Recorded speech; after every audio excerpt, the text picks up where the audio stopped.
Welcome to Forests, Folklore, and Fantasy. This is the Black Bull of Norroway, a Scottish folktale. Read to you by fantasy author K.M. Rice.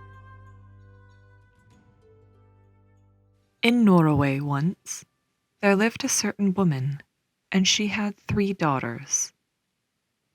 The eldest of them said to her mother, "Mother, bake me a bannock and roast me a collop, for I'm going away to spotch my fortune." Her mother did so, and the daughter went away to an old witch washerwife and told her purpose. The old wife bade her stay that day and go and look out of her back door and see what she could see. She saw nothing the first day. The second day she did the same and saw nothing. On the third day she looked again and saw a coach and 6 coming along the road. She ran in and told the old wife what she saw. "Well," said the old wife, "that's for you." So they took her into the coach and galloped off. The second daughter next said to her mother, "Mother, bake me a bannock and roast me a collop, for I'm going away to spotch my fortune." Her mother did so, and away she went to the old witch washerwife, as her sister had done. So it was as before, and the third day she looked out of the back door, and she saw a coach and 4 coming along the road. "Well," said the old wife, "that's for you." So they took her in, and off they set. The third daughter said to her mother, "Mother, bake me a bannock and roast me a collop, for I'm going away to spotch my fortune." Her mother did so, and away she went to the old witch washerwife, who told her to look out of her back door and to see what she could see. She did so, and when she came back she said that she saw nothing. On the second day she did the same and saw nothing. The third day she looked again, and when she came back she said to the old wife that she saw nothing but a great black bull coming, crooning, along the road. "Well," said the old wife, "that's for you." When she heard this, the girl was next to distracted with grief and terror. But she was lifted up and set on the bull's back, and away they went. Aye, they travelled, and on they travelled, till the girl grew faint with hunger. "Eat out of my right lug," said the black bull, "and drink out of my left lug, and set by your leavings." She did as he said, and was wonderfully refreshed. And long they went, and sore they went, till they came in sight of a very big and bonny castle.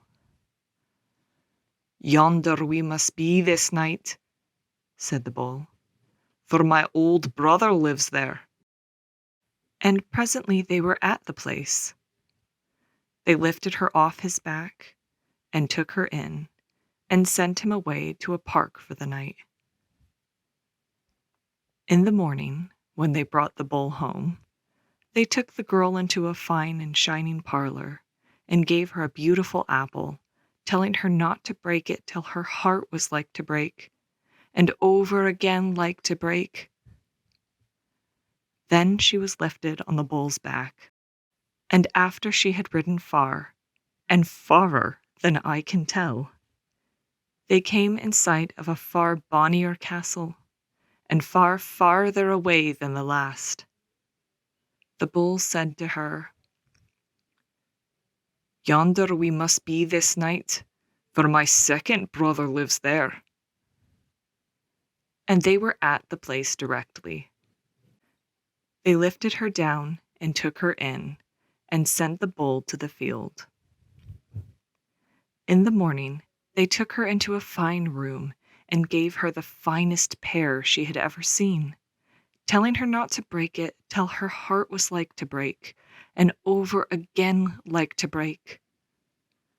Then she was lifted onto the bull's back, and away they went. And long they went, and sore they went, till they came in sight of the far biggest castle, and far farthest off they had yet seen. Yonder we must be this night, said the bull, for my young brother lives there. And straight they were at the place. They lifted her down and took her in, and sent the bull to the meadow. In the morning, they took her into a room, the finest of all, and gave her a plum, telling her not to break it till her heart was like to break, and over again like to break. Then they brought the bull home, set the girl on his back, and away they went. And long they went, and sore they went, till they came to a dark and ugsome glen, where they stopped, and the girl lighted down. The bull said to her, Here you must stay till I go and fight with the old feller. You must sit yourself on that stone, and move neither hand nor foot till I come back, else I'll never find you again. And if everything round about you turns blue, I have beaten the old feller. But should all things turn red, he'll have beaten me. She sat herself down on the stone, and by all around her turned blue. She was overcome with joy, and she lifted the one foot and crossed it over the other, so glad she was that the black bull had won. The bull came and sought her, but never could find her for that. Long she kept, and aye she wept, till she wearied. At last she rose and went away, she knew not where to. On she wandered, till she came to a great hill of glass, that she tried all she could to climb, but was not able. Round the bottom of the hill she went, seeking a passage over, till at last she came to a smith's house, and the smith promised, if she would serve him 7 years, he would make her iron shoes for to climb over the glassy hill. At 7 years' end, she got her iron shoes, climbed the glassy hill, and came to the old witch washerwife's house. There she was told of a fine young man that had given some blood-stained shirts to wash, and whoever washed the shirts was to be his wife. The witch had washed, and then she set her daughter to, and both washed, and they better washed, in hope of getting the young man, but for all they could do, they could not bring out a single stain. At length they put the girl to work, and wherever she began, the stains came out pure and clean, and the old witch made the young man believe that it was the daughter had washed the shirts. So the young man and the daughter were to be married, and the girl was distracted at the thought of it. Then, because her heart was like to break, and over again like to break, she took the apple and broke that. The apple was filled with gold and jewels, the richest she had ever seen, and she showed them to the daughter. I will give you all these, she said, if you will put off the marriage for 1 day and 1 night, and let me into his room alone. The daughter took the gold and jewels, but the witch made a sleeping drink and gave it to the young man. He drank it and never woke till morning. And all the while, the girl lay by him, sobbing and singing. 7 long years I served for thee, the glassy hill I clomb for thee, thy bloody sark I wrang for thee, and wilt thou not waken and turn to me? But he did not. The next day, the girl did not know what to do for grief. She thought that her heart was like to break, and over again like to break. So she broke the pear, and found it filled with gold and jewels far richer than before.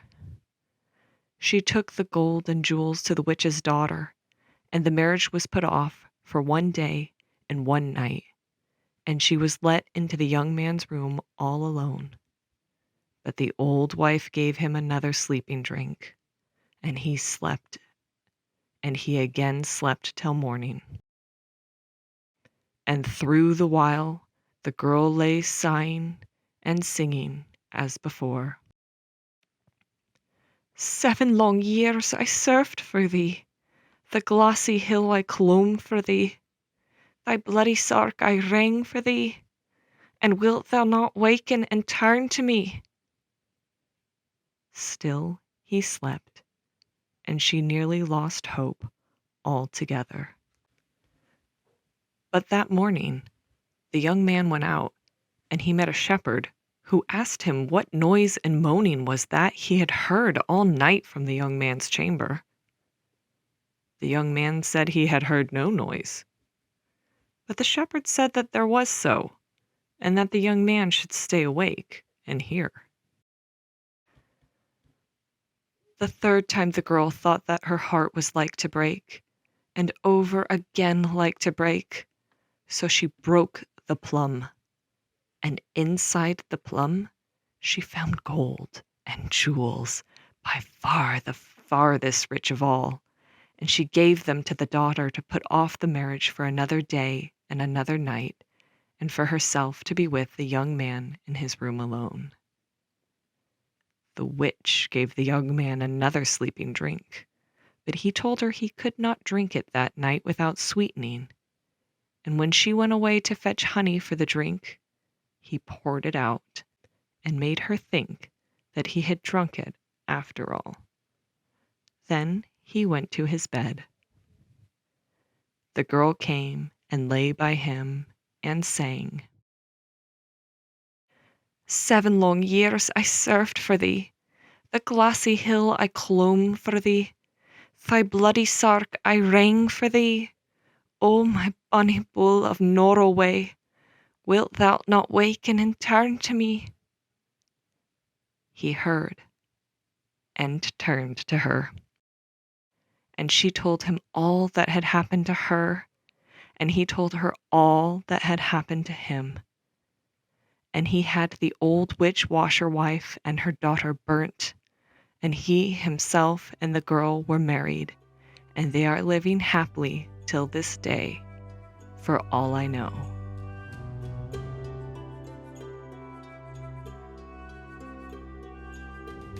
You have just listened to a Scottish folktale called The Black Bull of Norroway, read to you by fantasy author K.M. Rice. For more content on forests, folklore, and fantasy, be sure to subscribe to this channel or to visit my website, www.kmrice.com. Thank you for listening.